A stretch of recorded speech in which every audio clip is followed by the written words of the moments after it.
With question 62, we enter into the questions on the theological virtues. And I love these articles because I really think if you've been following along and you understand the general sense of what St. Thomas Aquinas is doing in the Summa, then these articles are actually going to be quite easy, because up until now, as we have talked about the cardinal virtues and the moral virtues and the intellectual virtues, as he's going to explain, those are all having to do with the here and now, down here on earth, helping to perfect our intellect, our will, our sensitive appetites, our passions.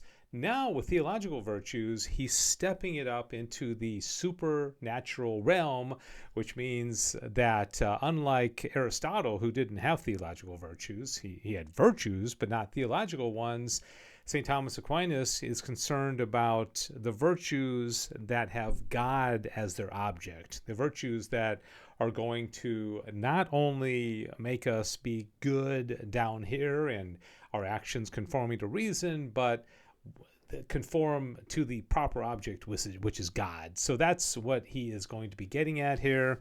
And I think you should find these to be not really challenging. At least I hope that's the case. Whether there are any theological virtues, well, of course there are. He says, man is perfected by virtue for those actions whereby he is directed to happiness. Now, man's happiness is twofold, okay? One is proportionate to human nature, a happiness which man can obtain by means of his natural principles. The other is a happiness surpassing man's nature, in which man can obtain by the power of God alone, by a kind of participation of the Godhead, about which it is written in 2 Peter 1:4, that by Christ we are made partakers of the divine nature. So it is stepped up a notch here. No longer, as I mentioned, are we perfecting ourselves from a human standpoint, but we are directing ourselves to our supernatural end.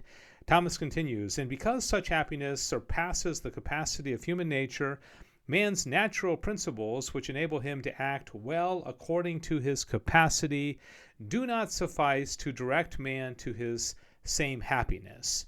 Hence it is necessary for man to receive from God some additional principles whereby he may be directed to supernatural happiness, even as he is directed to his connatural end, by means of his natural principles, albeit not without divine assistance. So he's saying even on the natural level, the cardinal virtues, we still need divine assistance. We still need God in order to do anything. God's grace is necessary, but this is, notching it up quite a bit. Albeit, such like principles are called theological virtues. First, because their object is God, inasmuch as they direct us aright to God. Secondly, because they are infused in us by God. These are not acquired virtues. These aren't things that we can go and improve upon on our own. They're infused in us by God. Thirdly, because these virtues are not made known to us save by divine revelation contained in Holy Writ. So we don't know about these other than through sacred doctrine, which is going to let us know about this, which, by the way, brings us back to the very first article of the Summa, if you remember, a long time ago, where sacred doctrine is necessary because we have a supernatural end.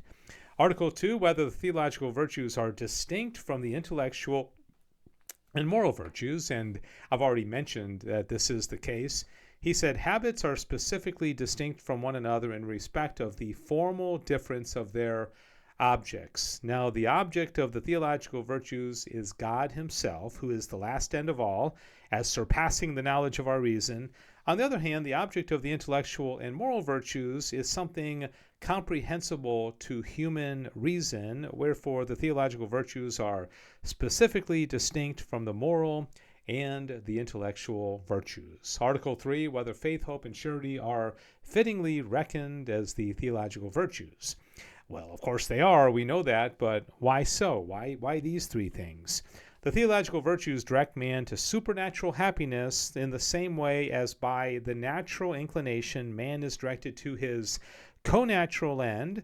Now the latter happens in respect of two things. First, in respect of the reason or intellect, insofar as it contains the first universal principles which are known to us by the natural light of the intellect, and which, as our reason's starting point, both in speculative and in practical matters. Secondly, through the rectitude of the will, which tends naturally to good as defined by reason. So we're talking about the higher part of the soul, and so Thomas is going to be concerned here about the intellect and the will, and these are going to be the faculties that are associated with these three theological virtues. But these two fall short of the order of supernatural happiness, okay, on the natural level. The eye hath not seen nor ear heard, neither hath it entered into the heart of man what things God hath prepared for them that love him. Consequently, in respect of both the above things, man needed to receive an additional something supernatural to direct him to a supernatural end. First, as regards the intellect, man receives certain supernatural principles which are held by means of a divine light.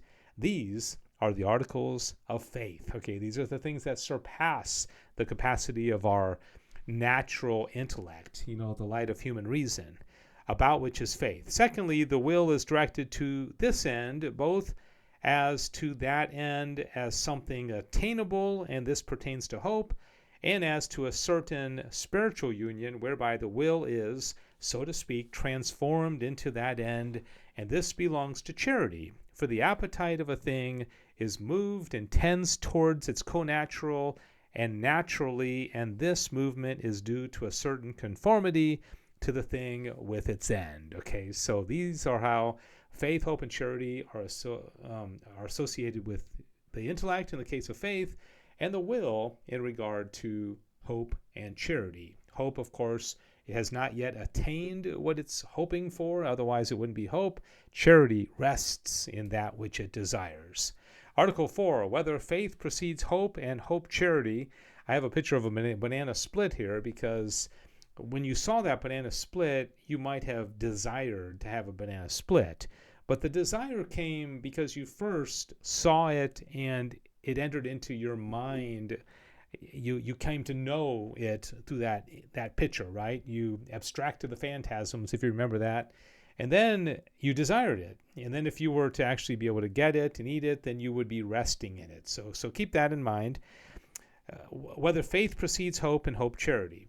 Order is twofold, order of generation and order of perfection. By order of generation, in respect of which matter precedes form and the imperfect precedes the perfect. In one same subject, faith precedes hope and hope charity, as to their acts, because habits are infused together. For the movement of the appetite cannot tend to anything either by hoping or loving unless that thing be apprehended by the sense or by the intellect. Okay, so that's what I'm getting at with this banana split here. We can't desire it, we can't eat it, we can't rest in it until we know what it is, right? And that's why faith, having to do with the intellect, has to come first. Now it is by faith that the intellect apprehends the object of hope and love. Hence, in the order of generation, faith precedes hope and charity. In like manner, a man loves a thing because he apprehends it as his good.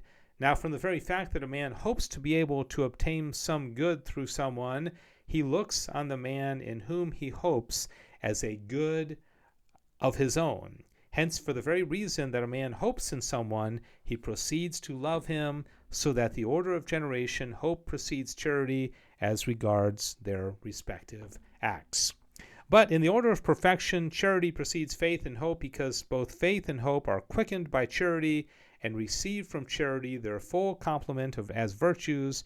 For thus charity is the mother and root of all the virtues, inasmuch as it is the form of them all, as we shall find out later. So really, the love of the banana split, you see it and you're drawn to it, and so the love of it is what's moving the in a sense the faith and the hope, right? So that's what he's getting at. There's really two different ways of looking at that question. All right, I hope you enjoyed that. I hope it was easy for you. That's question 62 of the Summa on the theological virtues. Tomorrow we'll get into the cause of the virtues. How do we get virtues? What is their cause? I'll see you then. God bless you. Thanks for joining with me through the Summa.